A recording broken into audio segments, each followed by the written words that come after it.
আসলে সবকিছুরই নীতিমালা থাকা ভালো।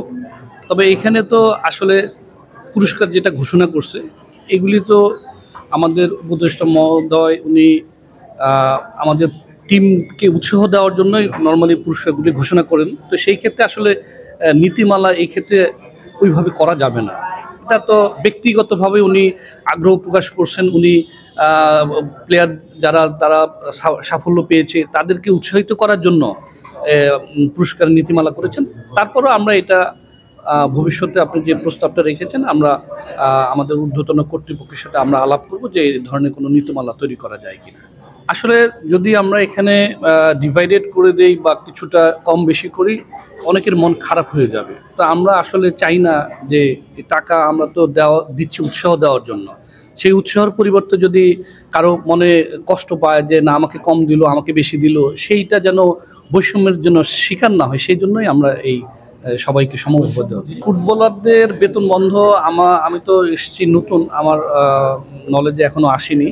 তবে যদি এ ধরনের কোনো বিষয় আমাদের কাছে আসে অবশ্যই আমরা দেখব। যারা দেশের জন্য খেলছে, দেশের জন্য খেলতে গিয়ে কিছু সময় হয়তো খেলা থাকছে না বা খেলছে না বা ইনজুরি পড়ছে, তো আমাদের সেই জিনিসটা বিবেচনা করা উচিত। না হলে তো আপনি বাইরের দেশগুলিতে দেখেন তারা কিন্তু ইন্স্যুরেন্স করে এবং সেই ইন্স্যুরেন্সের পরিপ্রেক্ষিতে যদি কেউ পা নষ্ট করে বা পা হারায় সেটা কিন্তু সাপ্লিমেন্ট করে দেওয়া হয় ফাইন্যান্সিয়ালি।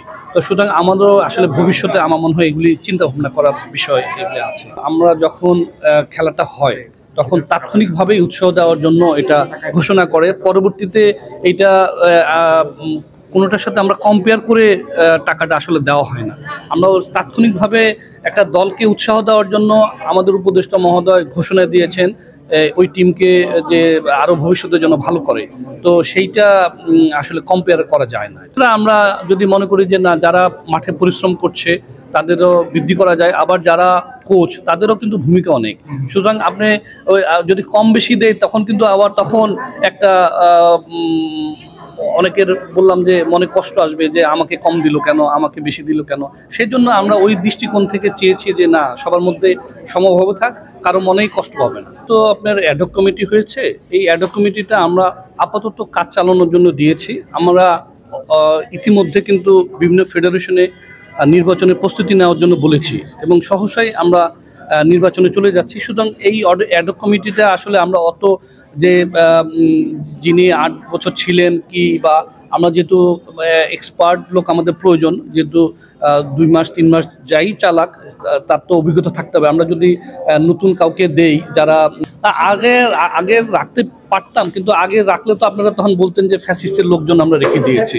না, এটা ফ্যাসিস্ট। আপনি যেটা বলেছেন আমি ওনার সাথে কথা বলেছি যে আপনার এর আগে এই ধরনের আপনার কোনো ধরনের সম্পৃক্ততা আছে কিনা। উনি কিন্তু ডিনাই করেছেন। আচ্ছা, এইটা আপাতত আমরা অলরেডি চিঠি দিয়েছি সব ইয়াগুলিতে নির্বাচনের প্রস্তুতি নেওয়ার জন্য। তো এটা না, গুরুত্ব সহকারে অবশ্যই দেখছি। আমরা এটা আমাদের যে ঊর্ধ্বতন কর্তৃপক্ষ আছে ওনাদের নজরে এনেছি। ইনশাল্লাহ এটা হয়তো একটা সলিউশন হতে পারে।